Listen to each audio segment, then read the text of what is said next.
I won't forget that morning, not if I live to be 100. I counted the men as they marched out of the yard. They had hardly slept for weeks. We of the CID had slept even less, but the nightmare that kept us awake was all the same nightmare. That's why we weren't surprised when the commissioner asked us up to the conference room for a bit of a talk. He'd talked to us plenty, we knew that. It didn't help any to know what was ahead of us.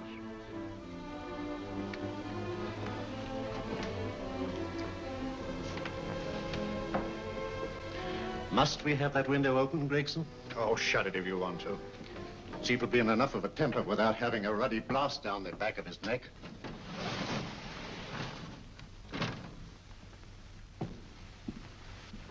Gentlemen, the commissioner. Stuffy in here. Be seated, won't you? Gentlemen, if you wish to know what able men you are, read any of the works of popular fiction that glamorize your achievements, but don't, I beg of you, read the daily papers. They might give you an inferiority complex. I hate to mention it, but we're confronted with a series of the most atrocious murders since Jack the Ripper. And in the meantime, the CID might as well be playing at shove-hate-me for all the good we've accomplished. Now look. Here, here, and here. Each of these red flags scattered through the city stands for a woman brutally murdered, a woman's terror, a woman's death agony. These are no ordinary crimes. These are the works of a fiend who kills first and mutilates afterwards. A ghoul who hacks off a part of his victim body and carries it away with him, a loathsome souvenir of his butchery. 3 women murdered so far, and you haven't turned in one clue. You haven't given me one lead. Here you sit and wait for news of the 4th victim, with your arms folded.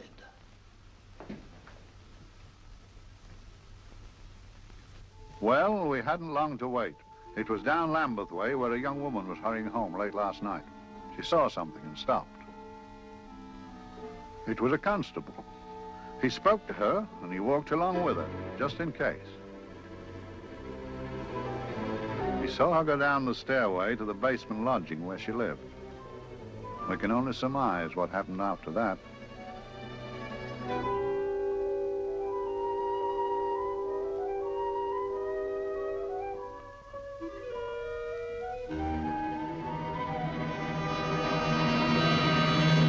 Well, I put my pride in my pocket and went to see the man who'd so often helped out Inspector Lestrade and myself in the past, Mr. Sherlock Holmes.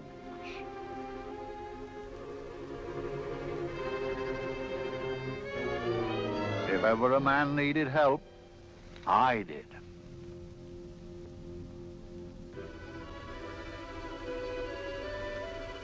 This makes 4, Inspector. 4 defenseless women here in the heart of London.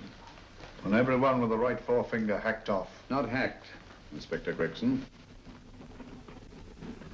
Cleanly, expertly severed. The work of a skilled surgeon. That's our only clue. Much about the age of my sister's girl. Is there no way of stopping this, Mr. Holmes?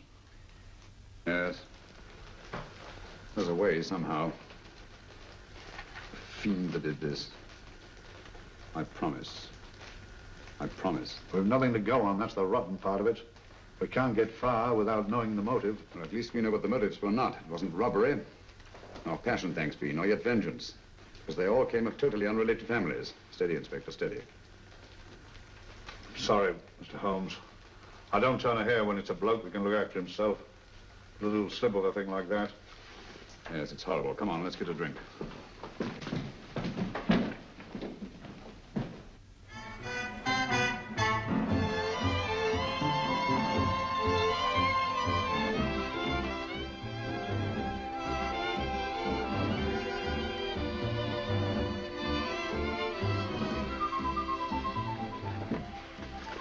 Good evening, Mr. Holmes. Good evening, Vincent. Whiskey and soda, please, and a double for my friend here, Inspector Gregson. Very good, sir. Make mine Irish. Decent of you to give me a hand with this thing, Mr. Holmes. Always a pleasure to be of help to Scotland Yard, Inspector. Little out of my line, looking for a maniac who murders just for the fun of the thing. Perhaps just to get a human finger. In all 4 cases, the murderer risked capture by stopping to secure a finger. What about 4? Who knows? He's just a madman. Perhaps there's method in his madness. If we could just trace those missing fingers. If we could just train the English Channel, we might find a penny. Huh? Oh, thank you. You may keep those, Mr. Holmes. Thank you.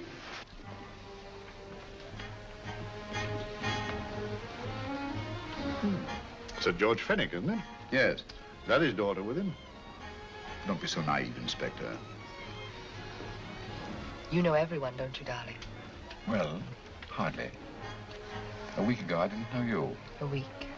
How fast it's gone.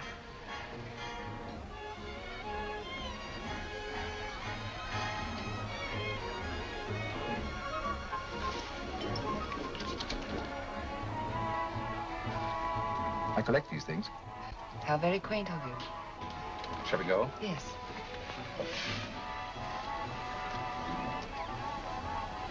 What are you looking at, Mr. Holmes? Again, a very handsome woman. Not fond of the purple, but giving an excellent imitation. Would you like to come to my flat for a nightcap? Lovely idea. Yes, isn't it?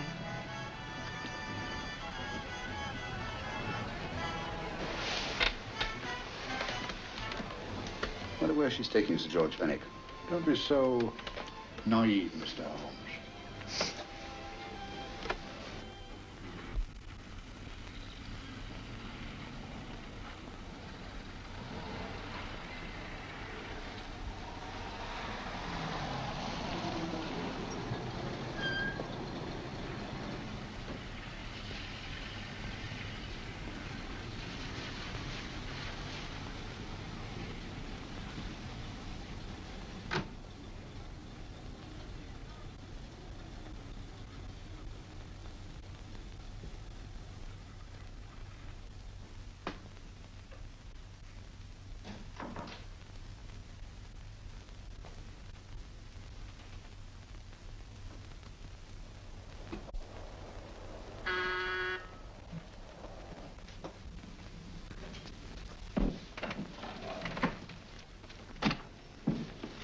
Good evening, Mum. Hello, Grandon. Any messages? No, Mum.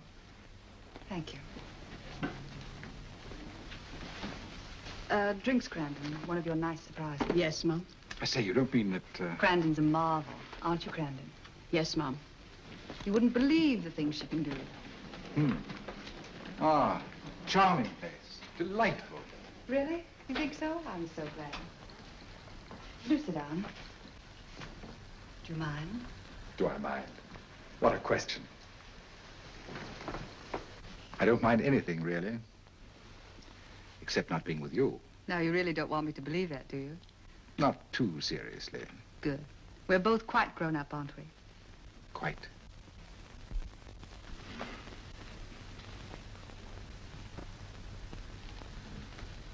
You're a treasure, Grandon.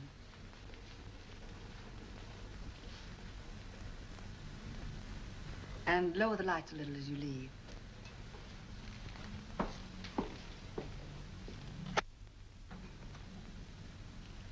I prefer a more flattering light. In any light, you'd be... Would I? And don't you know it? Perhaps I do.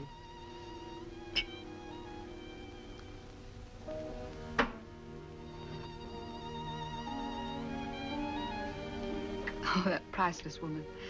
You wouldn't believe it, but she's absurdly romantic. She loves dreamy music, and she thinks that we... But we do, don't we? Do we? Well, it's rather soothing, restful. Yes. And we all need rest at times, like tired children who've played too long. You've played with wooden soldiers, I suppose. Funny. Hadn't thought of that for years. Toy boats were my special joy. Anything I could set afloat anywhere.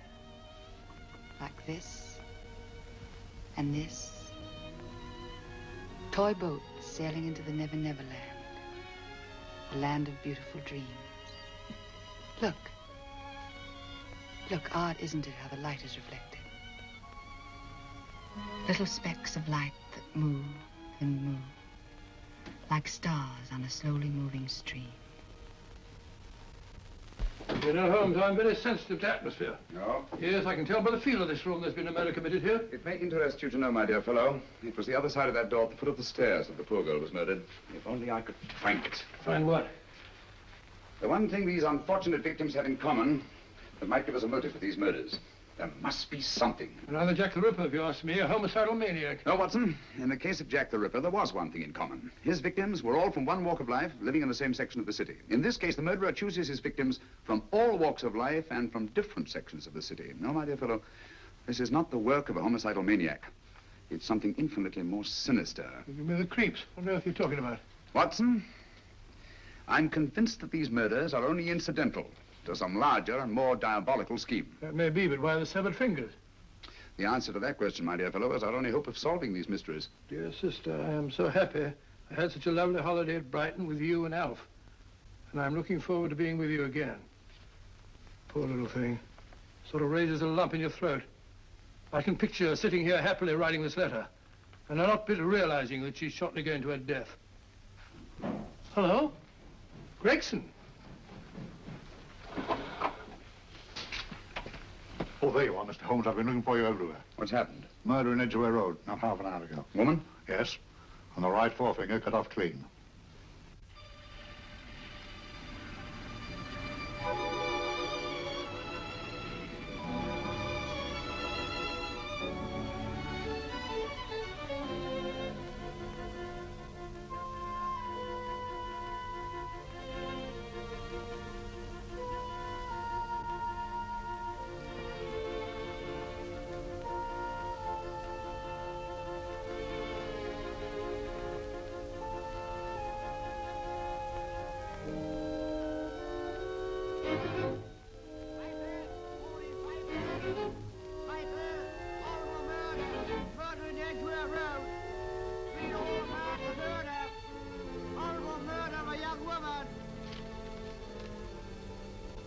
Piper!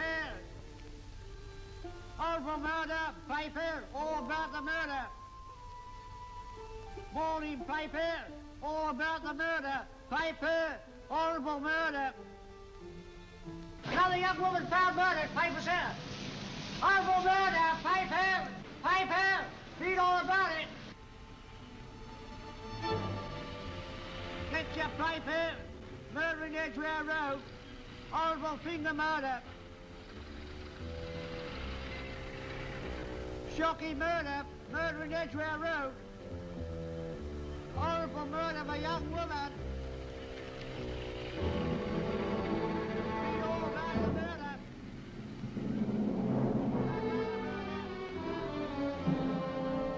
Only fancy, Mum. There's been another of those horrible murders. Dear, dear, how shocking. Yes, Mum. I really don't feel quite safe here myself. Oh, dear.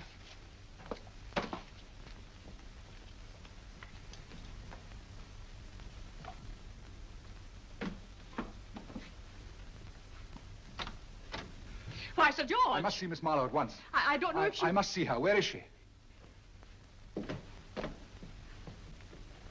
Lydia. Why, Sir George, what is it? What happened? I don't know. You'll have to help me. You've got to help me. But I don't understand. Listen, I woke up a few minutes ago in a cheap boarding house off Edgware Road. I don't know how I came there. I don't know when. The last thing I remember is being here with you. Calm yourself, Sir George. When did I leave here? Well, it was about, It was 10:45, Mum. Precisely. You seemed, forgive me, just a little distressed. Detached, not interested. I thought I'd said something to offend you. I don't remember.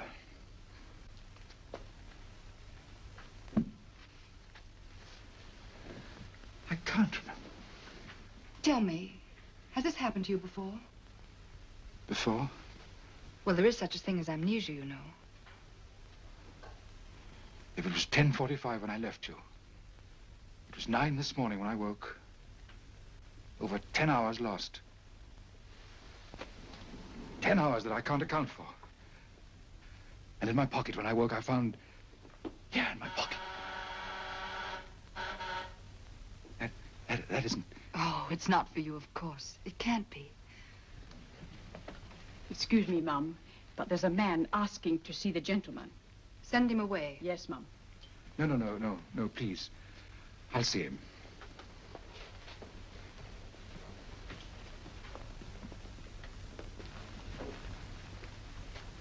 Well? Delightful room. Not much like the place you woke up in this morning. You followed me here? Yes. Are you a detective? Oh, no. Quite the contrary. Don't be afraid, Sir George. You know my name? Oh, yes. A very old and highly honored name. And being the bearer of such a name, and also a very wealthy man, I thought you might care to possess yourself of this trifle. Rather than let it fall into the hands of the police. It is yours, if I'm not mistaken. The initials, GF. Where did you get this? It came out of your pocket. I saw it fall, but you never noticed. You were very busy, bending over something with a knife. Then you put something in your pocket.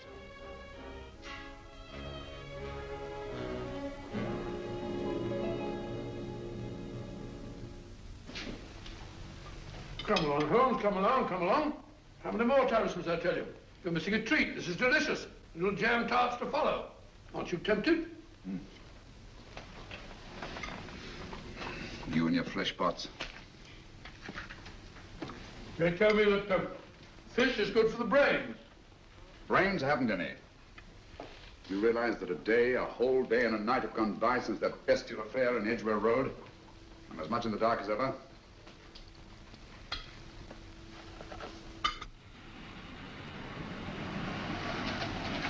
Hello, here comes a client, unless I'm very much mistaken.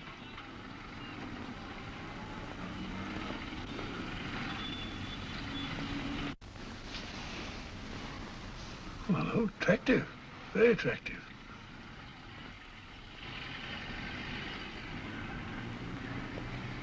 Obviously, she left home under the stress of some very great emotion. How do you know that? She isn't wearing any gloves. A startling omission in a young lady of fashion. No, she didn't put her coat on. Open car, too.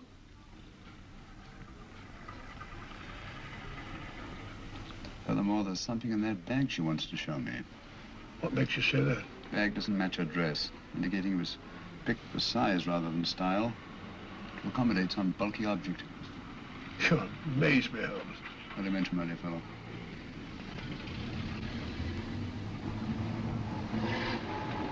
Well, that's interesting.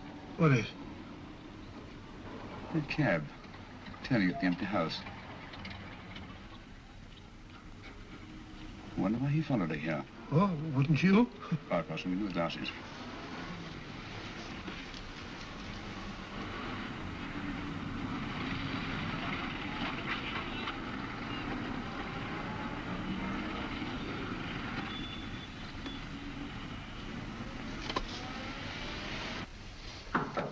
Well, we shall soon know.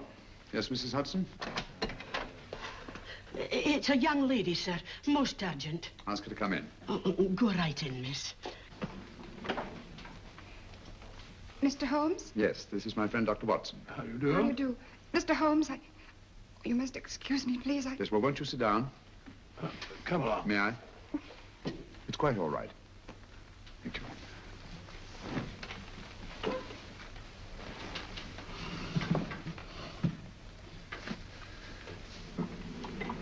Now try to control yourself, Miss Fenwick. You're with friends. You know my name? No magic, I assure you. I've often seen your picture. You're the daughter of Sir George Fenwick, aren't you? Yes. It's about my father that I... What about your father, Miss Fenwick? Oh, I don't know what to do. He's always been the nicest, dearest person. Only since Mother died. Yes, we do. We know. So I didn't think anything of it when he was away all night before last. But he didn't come home until yesterday at tea time. Didn't come in for dinner at all. Just paced up and down in the library hour after hour. I begged him to let me in, but he wouldn't. Steady, steady. Now take your time. I couldn't sleep a wink last night.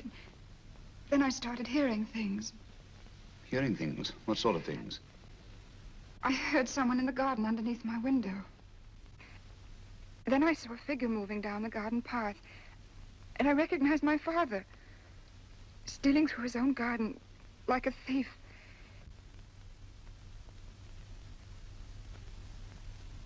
He had a spade in his hand, and he stopped by the greenhouse where he started to dig. This morning, at daybreak, I stole out into the garden and found this.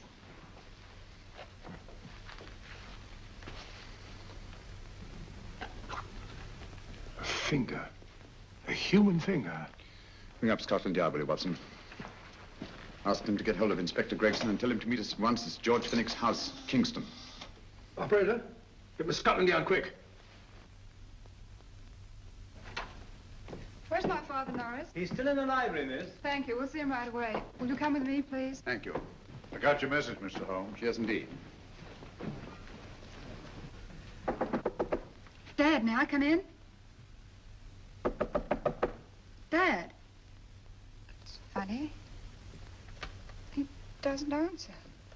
Do you mind? Please do. Thank you. Watson, quick. Oh, Come along, no, my dear. no, no. Take charge, Miss Finnick, please. Sorry, sir. No, miss, please. Please come along with me.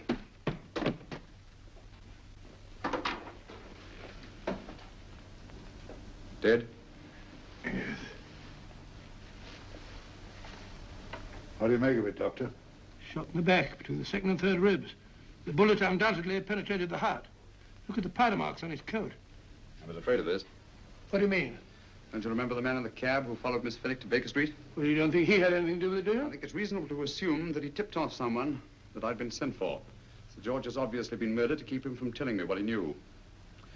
What was the weapon used?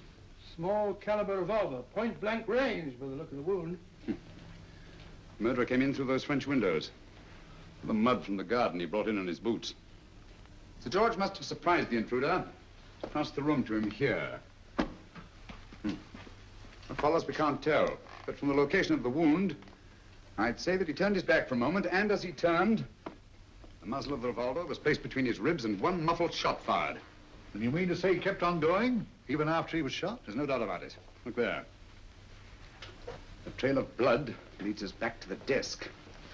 Something Sir George was after. Something. I know. He was trying to summon help, Poacher. I don't think so, Watson. There's the bell pulled by the fireplace. No, you'll notice from the trail of blood that Sir George made straight for this desk here. I wonder, there was something he was desperately anxious to get. Hello. His right hand's clenched. That's perfectly natural. Death agony. But the left hand lies open. Why only one hand clenched in the death agony? The right hand, the hand nearest the desk. Please note that.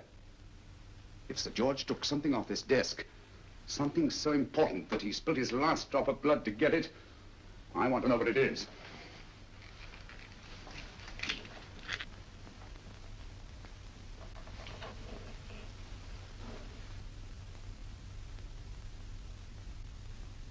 It's nothing but an ordinary match folder. Where does that lead us? I imagine to something very important, Gregson. This match folder's from Pembroke House. Why shouldn't it be? He was there, you know. We saw him yesterday. Yes, but the effort he made after he was shot to get hold of this match folder. It's just possible he wanted someone to remember Pembroke House. He may have wished to recall it to someone who saw him there. Someone who, like ourselves, saw him with a woman.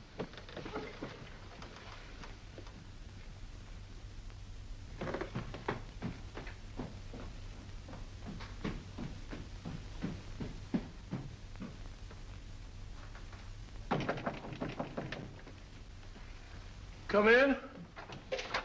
Oh, Dr. Watson, this came by hand for Mr. Holmes not 10 minutes ago. Thank you, Mrs. Hudson. That would be the report from Mr. George's bank. Report from Sir George. Oh, really? Don't you remember his daughter told us that he'd just closed his account? Had it looked into at once.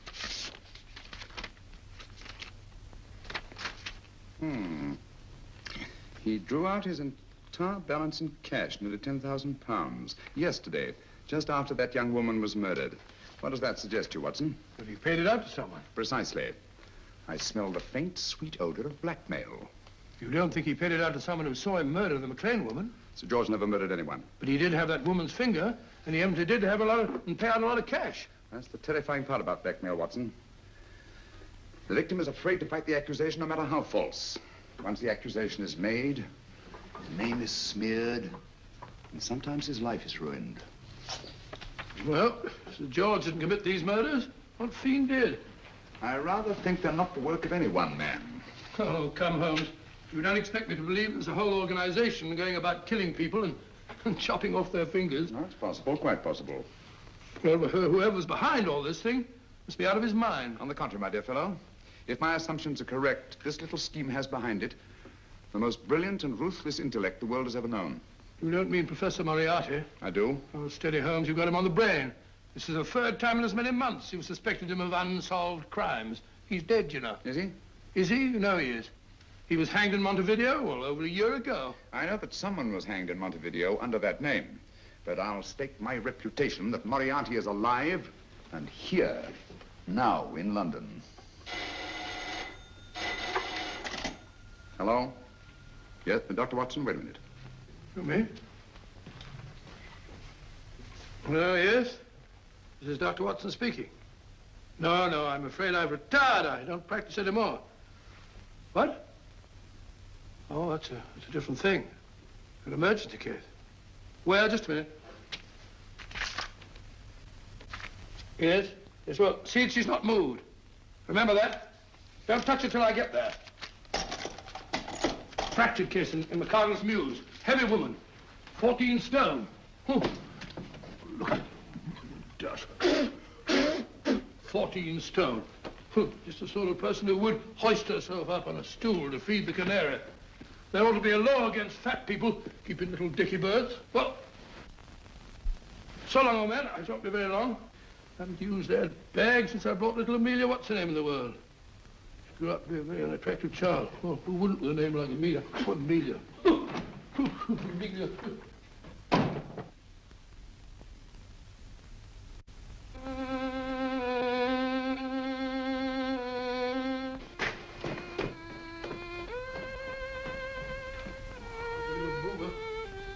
People are so stupid about accidents.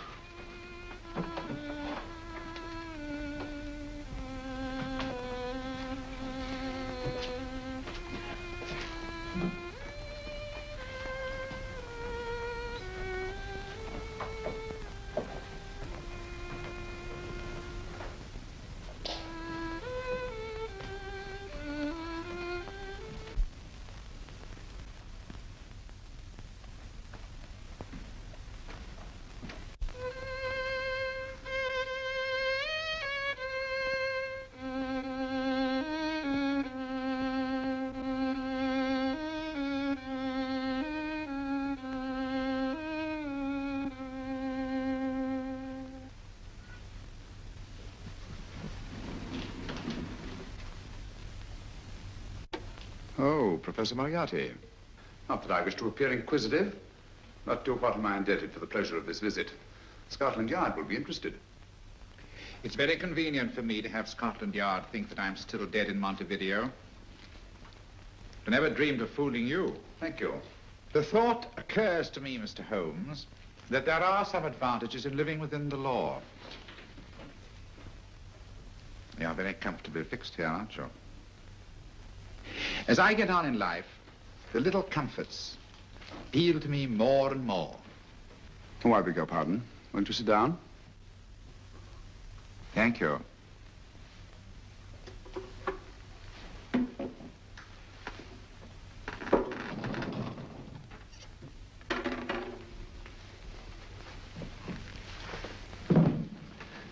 And now, Professor Moriarty, what can I do for you? Everything that I have to say to you has already crossed your mind. And my answer has no doubt crossed yours. That's final? What do you think?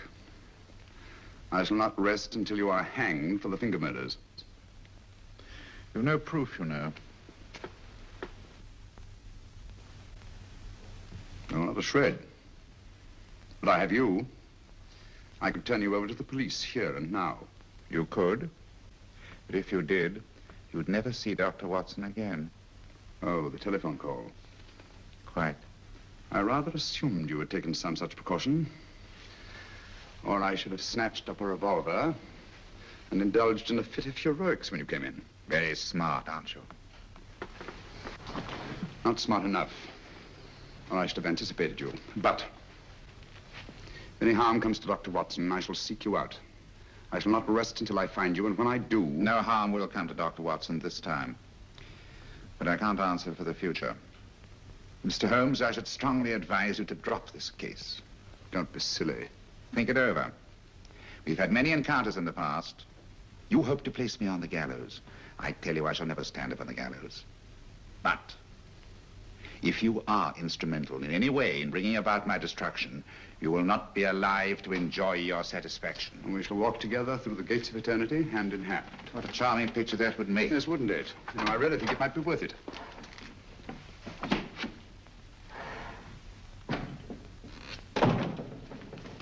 Shoelaces, Governor? Tons a pair. And strong enough to hang yourself. How many more times must I tell you I don't want your filthy shoelaces or your company? Shoelaces, Governor? Blasted impertinence. Run along, my good man, or I'll give you in charge. Shoelaces, Governor? Shoelaces, Governor? Help a poor bloke. What's only got one arm? Any luck with Mr. Holmes? You can read his obituary in tomorrow's papers.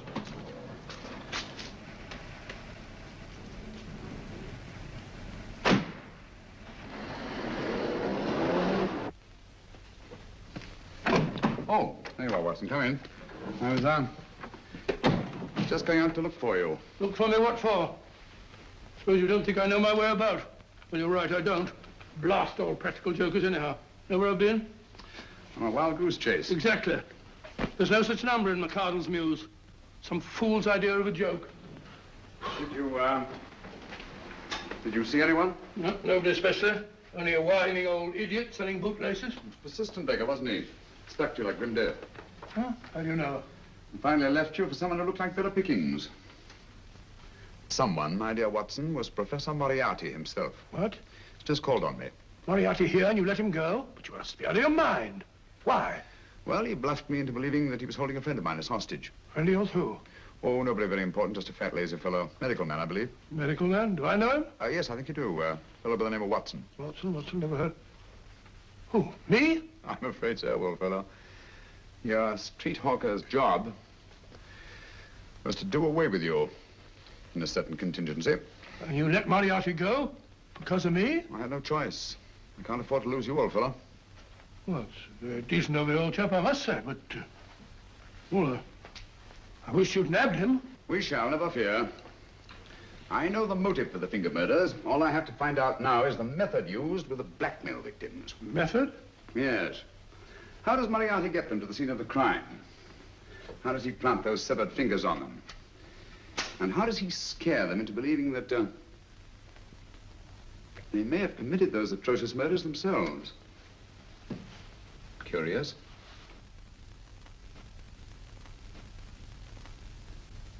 Very curious. Huh?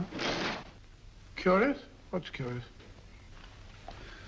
That window in the empty house across the street.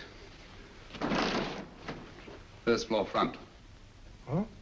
What's wrong with it? It's open. Why shouldn't it be open? Well, it wasn't open half an hour ago. I'll stake my life on that. Well, it's not our business. Let it stay open. I wonder if you'd go over, old fellow, and see what's the matter. Oh, trespassing. Against the law. Very well, I'll go myself. Oh, well, if you're going to put it like that, ridiculous waste of time. Going about shutting windows at this hour of the night. Yeah, you better take this torch. Well, take what? Dignified job for a doctor. Dr. Watson, the torchbearer. And what do you propose to do? Sit in a comfortable chair, I suppose, and read a good book? That's a very good idea. Yes, very good idea. While I play night watchman, you have a nice read. Mm-hmm. Good night, have a good time. Have a good time, what do you mean have a good time?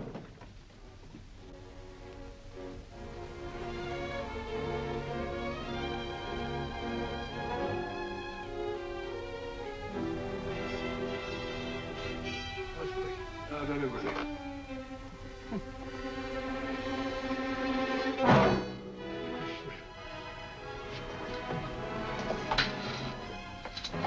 What on earth's it for?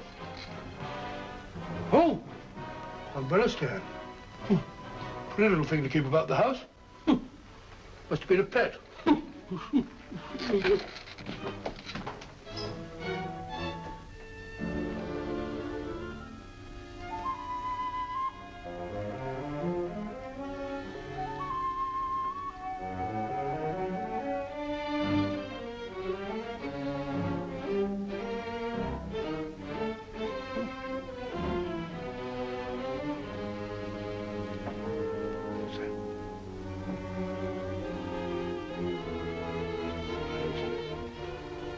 Right, Barbara. This was the door.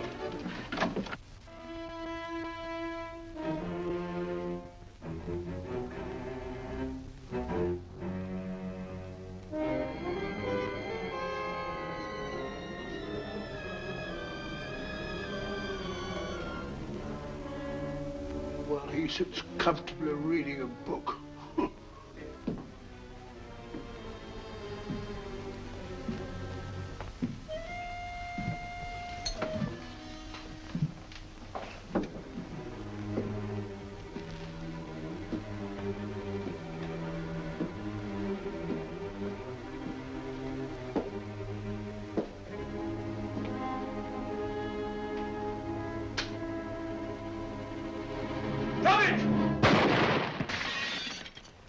He killed Holmes! He killed Sherlock! Watson. You? But I saw him shoot you a second ago. Not me, my dear fellow. Merely the bust of Julius Caesar. Incidentally, you may have noticed that all through the ages, prominent men have prominent noses. Oh, I'm afraid we're in for terrible trouble again with Mrs. Hudson. Window smashed, plaster all over the floor. Get up, you. Corporal Williams, Middlesex Regiment. Discharged from the army as physically unfit. Papers seem in order. Now, Corporal Williams, you've seen service in the Far East, haven't you? The East? I thought so. Look at his complexion, Watson. Yellow saffron. He's been taking Atobran. Cure for malaria. Sniper, aren't you? Sniper? Why did you try to kill me? I had to kill him. I had to. Oh, snap out of it. Stop it, Watson. He's shamming. No, he isn't. Who told you to kill me? She told me. She told you? She told me I couldn't miss. Well, luckily you did miss, you murderer. He isn't a murderer, Watson. Listen, Corporal Williams. She told you you had to do it, didn't she? I had to do it. I've got it, Watson, I've got it. Got what? The method used in the finger murders. Well, what is it? Hypnotism, my dear fellow, hypnotism. And it wasn't against his nature, that's the devilish part of it. They picked a man for that purpose whose job was sniping. Who are they? Professor Moriarty and his finger murderers. Williams spoke of a woman. I think you'll find that she asked him home tonight for a drink. Nice quiet rooms, soft lights, music. You've got it all pat, Mr. Holmes. What's the lady look like? Oh, up 30, nice figure, blonde, lustrous eyes. Oh, really? Got a phone number? Oh, so? Williams will give us her address. Look after him, Gregson. Don't let anyone come near him. He's our key witness in the finger murders. Well, I hope you're guessing right, Mr. Holmes. Get up, Williams. Now, go with Inspector Gregson anywhere he tells you. Come on. Yeah. Ring me as soon as he comes to himself, will you? I will. Good night, gentlemen. Good night. Well, if you believe that fellow Williams was hypnotized, I suppose you think Sir George Fenwick was hypnotized too. Yes, I'm quite sure of it. Have a cup of tea? Thanks, old boy. Nothing to eat. But why didn't these people make Sir George do the murder himself? Because they didn't want to get him hanged. They wanted to blackmail him. Well, who do you think the actual murderer is? One of Moriarty's gang. A diabolically simple technique. Kill a woman. Yes, but why cut off the fingers? My dear fellow, don't you understand? The severed finger is what links the blackmail victim to the murder. He wakes, finds the grisly thing in his pocket. He doesn't know how it got there. He's no idea that he's been hypnotized. For all he knows, he may have committed the atrocious crime during some dreadful lapse of sanity. In that state, when he's utterly demoralized, the blackmailers take over. Is that it? Undoubtedly. You see, they swear that they saw him commit the murder. And being human, the victim will pay anything rather than stand trial on a charge that will make his very name loathsome. Oh, it all fits in if you believe in hypnotism. The only possible explanation.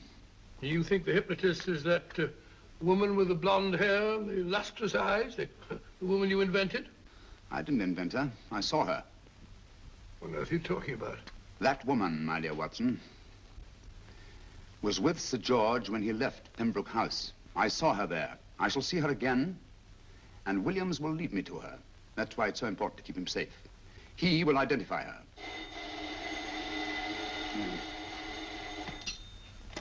Hello? Yes? Inspector Gregson? What? I'll get every constable in the district. Yes, I'll be over at once. What's happened, Holmes? Williams is missing. Great Scott! Come on.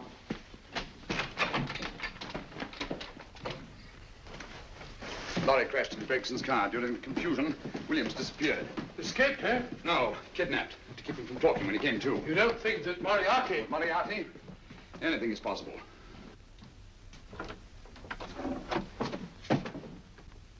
Williams! Dead. You see, anything is possible.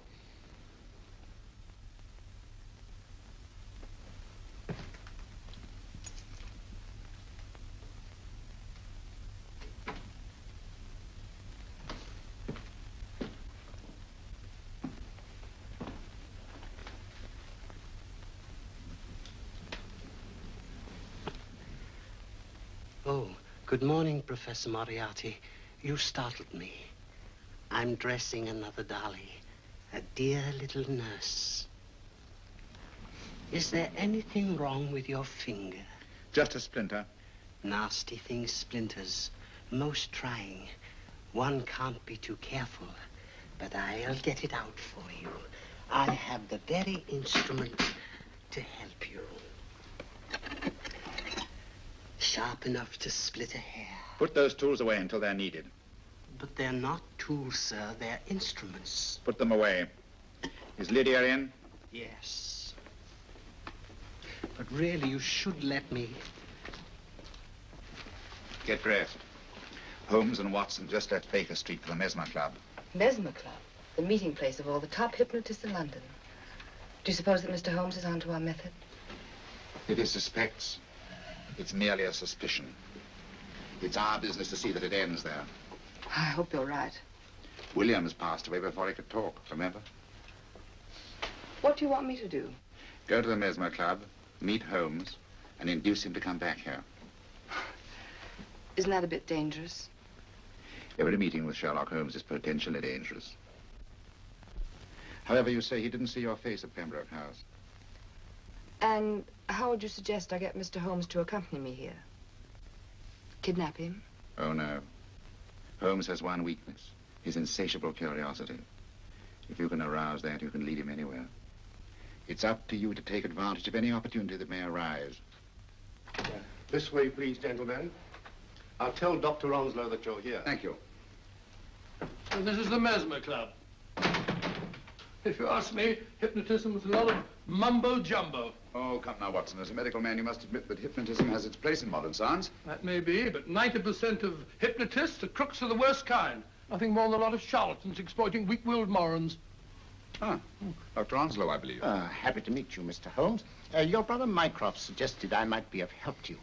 He's a valued member of our little group of charlatans and crooks. Oh, beg your pardon, sir. I didn't know you were listening. Behind the curtain. My friend, Dr. Watson. Oh, delighted. How do you do? I wonder now. You see, we're in the midst of a little experimental session at this very moment. If you'd care to join us. Certainly, That'd certainly. be very instructive. Oh, well, will you follow me? Thank you. Why should I know somewhere behind the blasted clinical? In treating his patients. But today, the therapeutic value of hypnotism, as we now call it, is conceded by innumerable physicians. Especially is it of value in surgical cases where the administration of local or of general anesthetic is inadvisable. Inadvisable poppycock. Oh, sorry.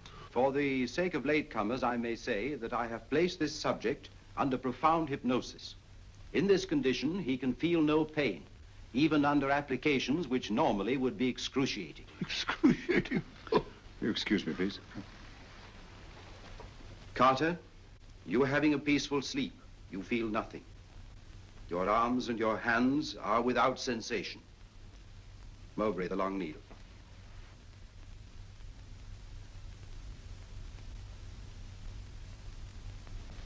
Carter, give me your right hand.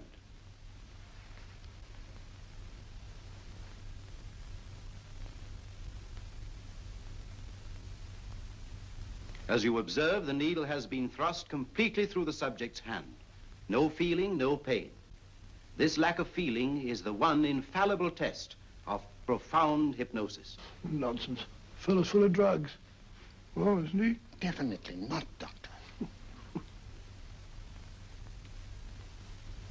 Wake up, Carter, wake up.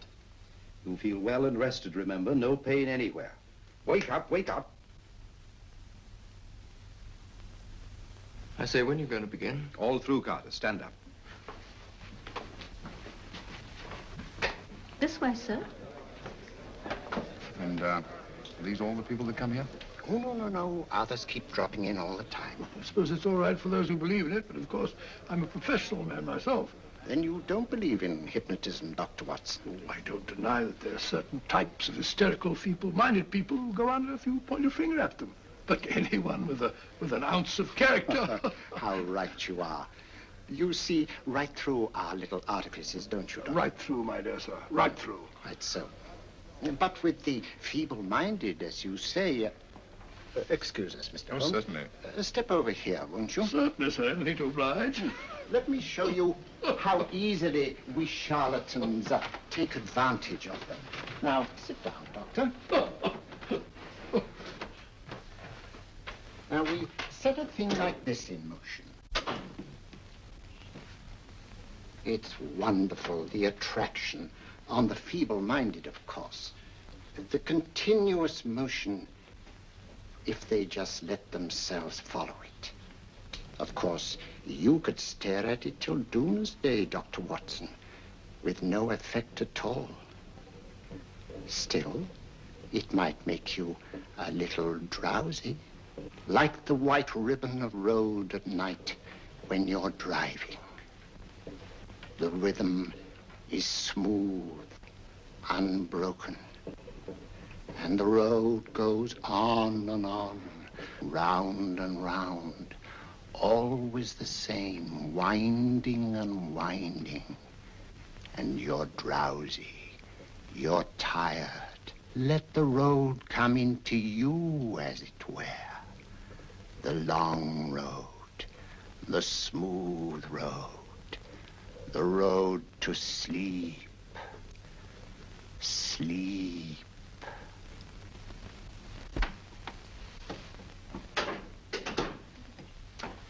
Open your eyes. Stand up. Turn around. And now, Dr. Watson, you're on a holiday in Scotland. The country is amazingly beautiful. We're coming to a stream. It isn't deep. Better take your shoes and socks off.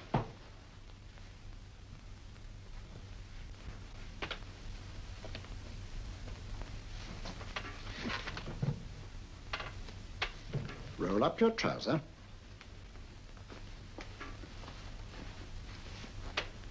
That will do. The other leg is waterproof. Turn around. Mind the pedals.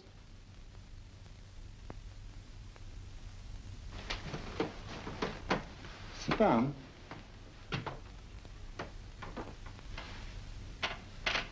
Wake up now.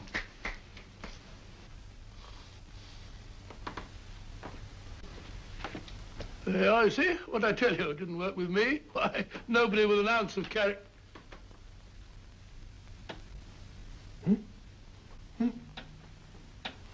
I think you'll need these.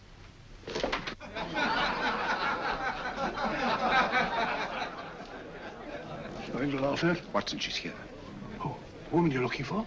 Yes, I'm going to meet her. Perhaps I can induce her to take me to Moriarty. Do you think it's wise, Holmes? May not be wise, but it's essential. After all, I've held me on with Moriarty in the past. But isn't it dangerous? She might be a hypnotist. My will isn't stronger than hers. I deserve to be hypnotized. I feel I must protest, Dr. Onslow. I was told this was a gathering of serious students of a great science, and I find myself in a company of buffoons. Oh, my dear madam. Elliot's and Esdale Brain. Were those men martyrs for the truth? That you may laugh over your childish, cruel tricks? I must say I'm in complete agreement with you, madam. This was most unnecessary performance, Dr. Onslow. Beg your pardon, sir. My name is Holmes, Sherlock Holmes. At your service, madam. Thank you, Mr. Holmes. I'm afraid I've created a rather embarrassing situation. But you see, I'm interested in the serious study of hypnotism. So am I, too. Perhaps we have something in common, Mr. Holmes. Perhaps we have. Would you join me for a cocktail at Pembroke House? I should be delighted. Good.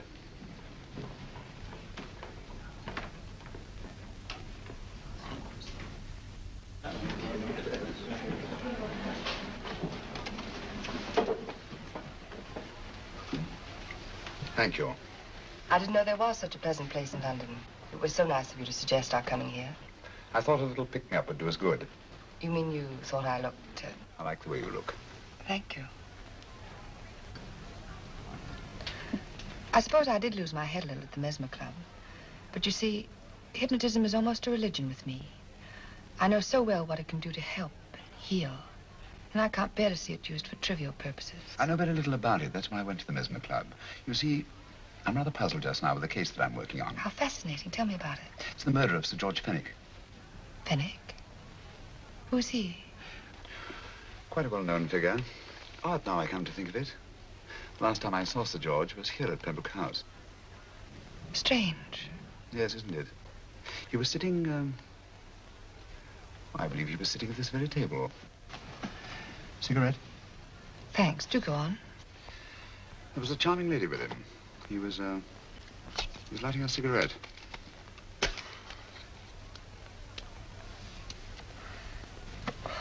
Charming. Did you see her face? No, worse luck. Merely her back. How unenterprising of you. Yes, wasn't it? Afraid I'm getting a little older. I shouldn't say so. That's nice of you. Still, the first time in my life, I've got hold of a case that's beyond me. I'm actually losing sleep over it. You know, Mr. Holmes, I believe I could help you. Really? I should be very grateful. You're amused. Oh, merely skeptical. How would you go about it? I've used hypnotism more than once in healing. Not for profit. I'm not a professional. But I do think I could help you. If you'd care to... I can't think of a pleasanter experience.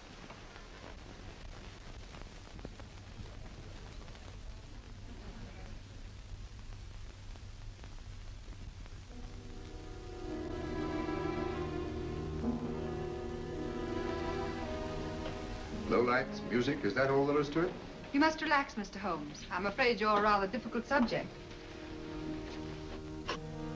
So I thought perhaps a little help. Materia medica might be advisable. Drugs? No, I'd rather not, if you don't mind. As a matter of fact, I'd rather not myself. But Schrenk-Notzing, he practiced in Munich, you know, believed it the best means for difficult subjects. Do you mind? Well, as a matter of fact, I don't approve of sedatives. Just as you wish. We don't have to go on with this at all, you know. Wait a minute. Wait a minute. All right. I'll take a chance. It's really quite harmless. What is it? Cannabis japonica, an oriental soporific. You'll need water.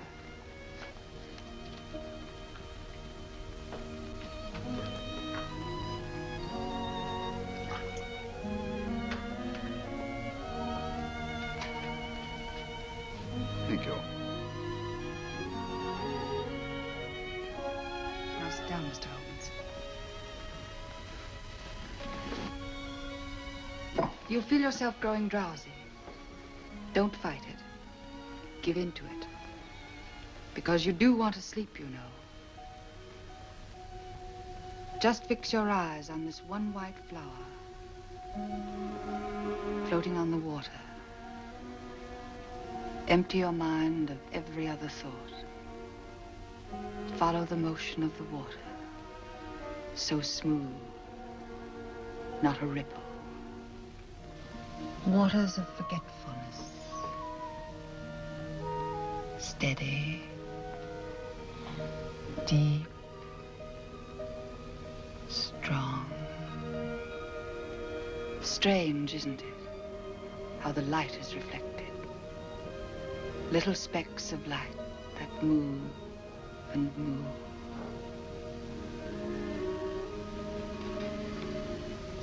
It's restful here.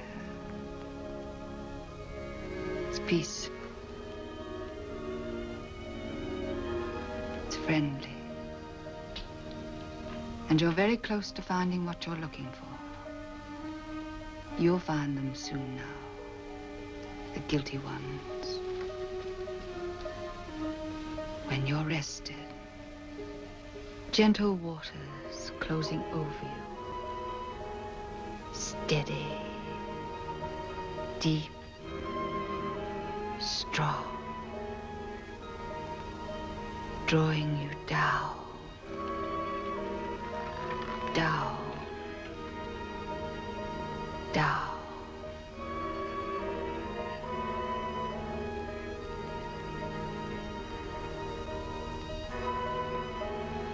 Sleep. Sleep. Sleep.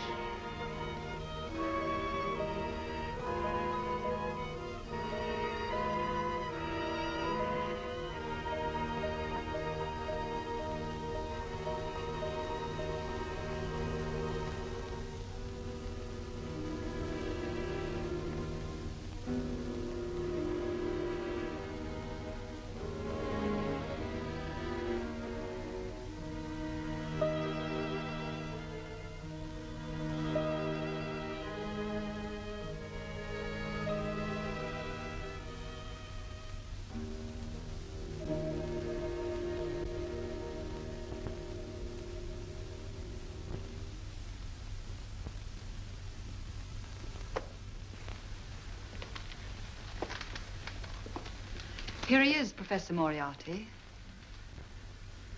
Stand up, Mr. Holmes.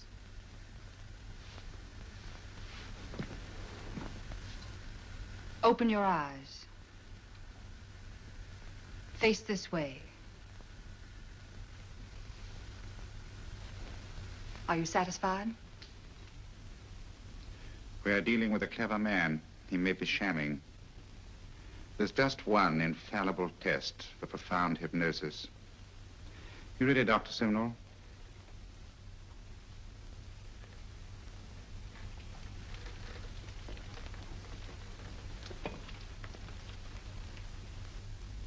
That will do, Doctor. He couldn't fake insensibility to the knife.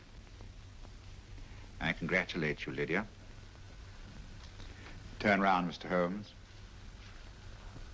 Now walk to the desk.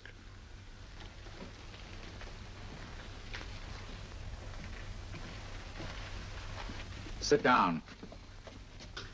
Take that pen and write what I tell you to write. I have at last found a case which I cannot solve.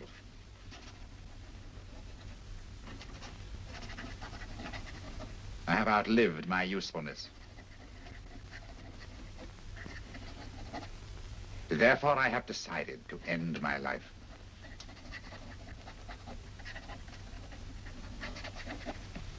Sign your name. Now blot it.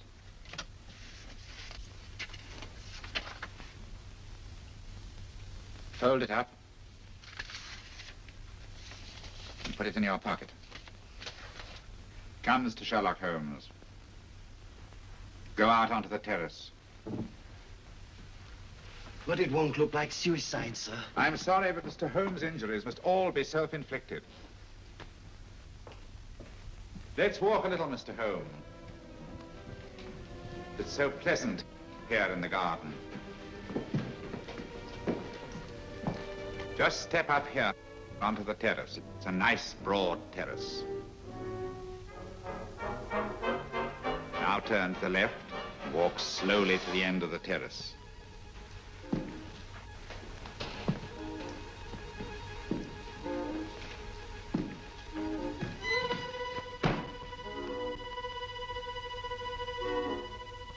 Don't stop. You must walk to the end, you know.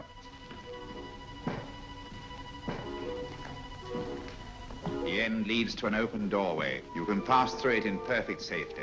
In the room beyond the doorway, you'll find what you've been looking for. Must you drag this on? This is the moment I've been anticipating for a long time, my dear.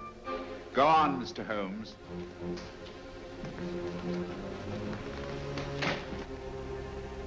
Through the open doorway, you will find the man responsible for the finger murders and the death of Sir George Fenwick. Professor Moriarty. Holmes! Stand still. What a beautiful view, Watson. I'm quite enjoying it. No, you're not. You're hypnotized. You're under a spell. Stand still. Don't move. Steady, Holmes. Steady does it. Stand perfectly still where you are. Nonsense, Watson. You don't know what you're doing. Of course I know what I'm doing. You mean you're not hypnotized? Certainly not. Then get off the wall, you idiot. Oh, look out! Holmes! Dear fellow. What were you doing up there? Holding the fort until you arrived. What kept you? Well, I ran into a spot of trouble on my way to Scotland Yard. I was arrested for exceeding the speed limit. Your luck seems to hold, Mr. Holmes.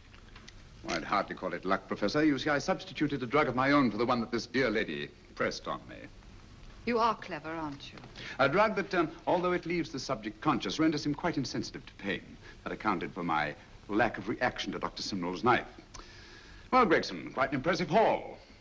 Even Inspector Lestrade himself couldn't have done any better. Thanks, Mr. Holmes. Take him away. All right, put her in the van. I was right, Mr. Holmes. You are a difficult subject. Thank you. And now, Professor, our score is settled. Au revoir until I see you on the gallows. The rope has not been made that'll go around my neck. Come on.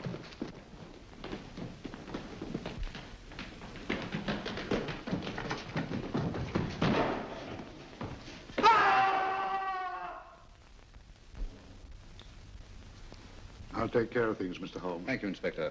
Come on. An evil man, Holmes, but what a horrible death. Better than he deserved. What are you thinking of? I'm thinking of all the women who can come and go in safety in the streets of London tonight. Stars keep watch in their heavens. And in our own little way, we too, old friend, are privileged to watch over our city.